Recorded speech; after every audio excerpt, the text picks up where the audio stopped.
سورہ کا نام ہے سورہ طٰہ۔ طٰہ انزلنا علیک القرآن لتشقى الا تذکرة لمن یخشى تنزیلا ممن خلق الارض والسماوات العلی الرحمن علی العرش استوى له ما في السماوات وما في الارض وما بينهما وما تحت الثرى وإن تجهر بالقول فإنه يعلم السر وأخفى الله لا إله إلا هو له الأسماء الحسنى۔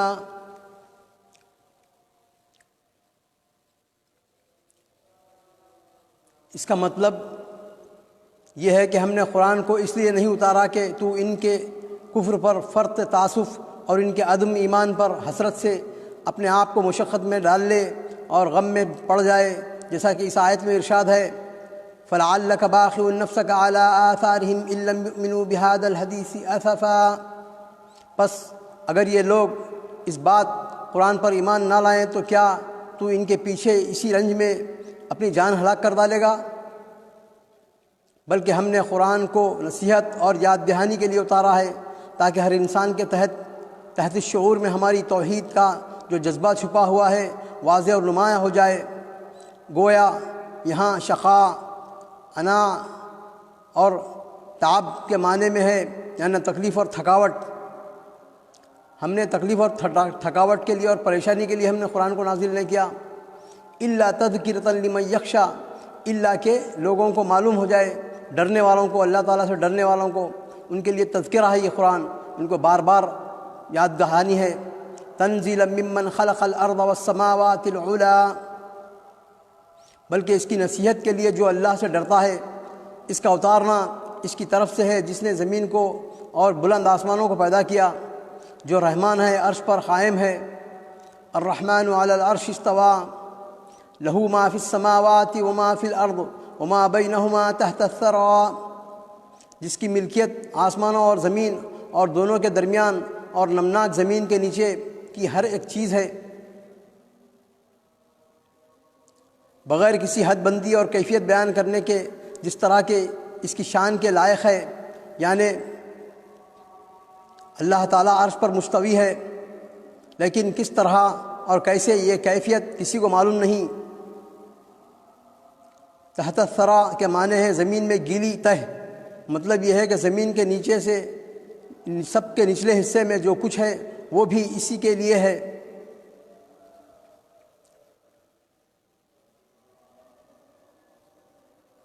وَإِن تَجْهَرْ بِالْقَوْلِ فَإِنَّهُ يَعْلَمُ السِّرَّ وَأَخْفَى،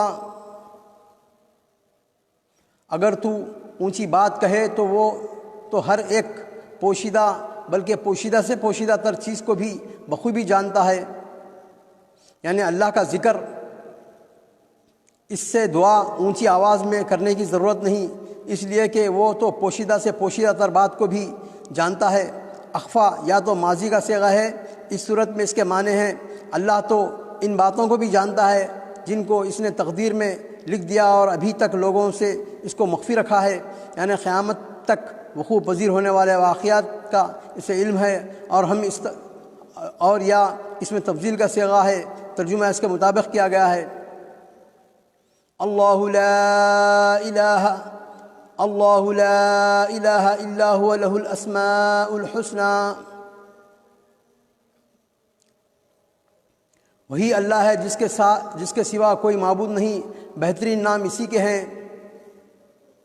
یعنی معبود بھی وہی ہے جو مذکورہ صفات سے متصف ہے، اور بہترین نام بھی اسی کے لیے ہیں، اسی کے ہیں جس سے اس کو پکارا جاتا ہے۔ نہ معبود اس کے سوا کوئی ہے اور نہ اسے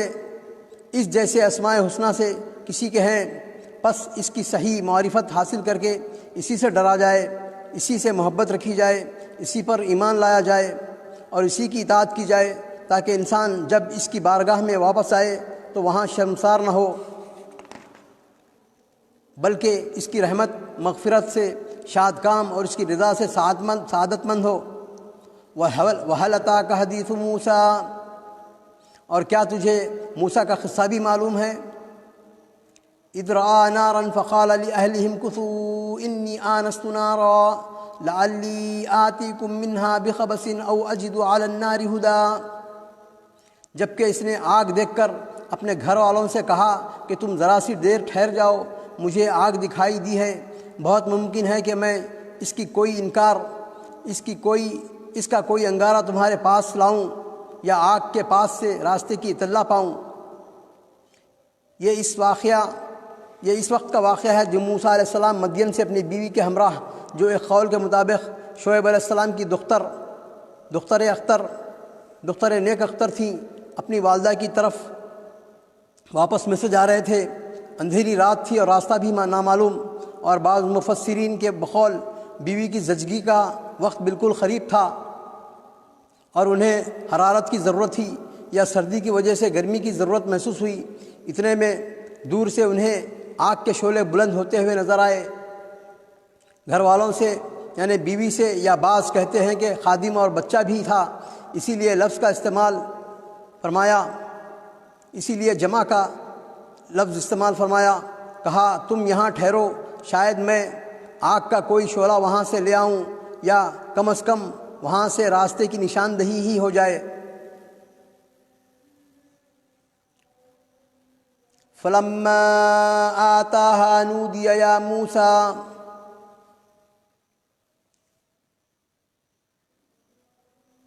موسیٰ علیہ السلام جب آگ والی جگہ پر پہنچے تو وہاں ایک درخت سے آواز آئی، وہاں پر ان کو آواز آئی۔ فلما آتاها، اللہ تعالیٰ فرماتے ہیں جب وہ آئے، فلما آتاها نودیا، ہم نے ان کو آواز دی، یا موسیٰ، اے موسیٰ، انی انا ربک فاخلع نعلیک انک بالوادی المقدس طویٰ۔ جوتیاں اتارنے کا حکم اس لیے دیا کہ آپ وادی مقدس طویٰ میں پہنچے، اور اس میں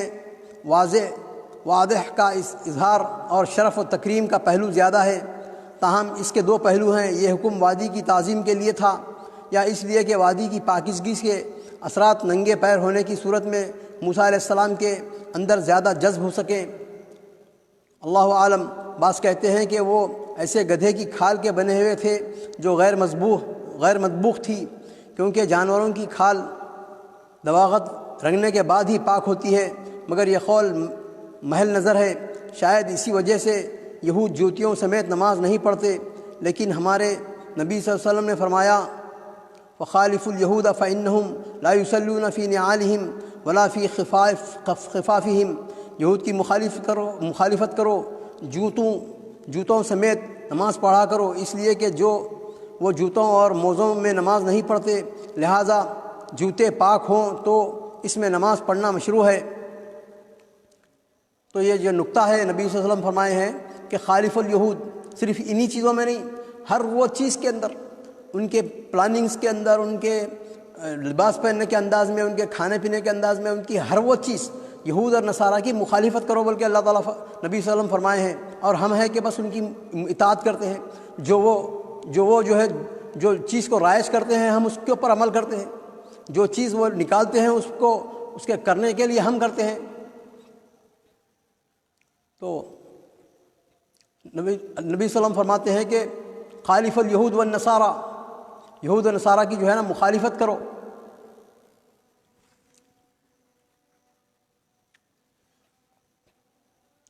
اننی انا اللہ لا الہ الا انا فاعبدنی واقم الصلاۃ لذکری۔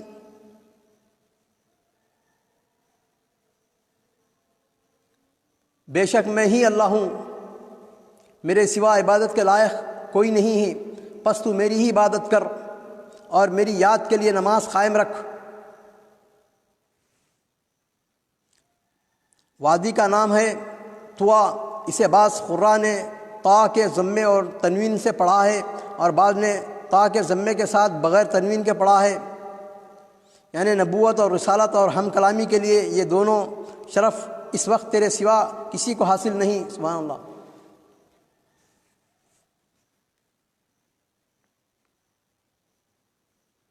اور میری نماز کے لیے اور میری یاد کے لیے نماز قائم رکھ،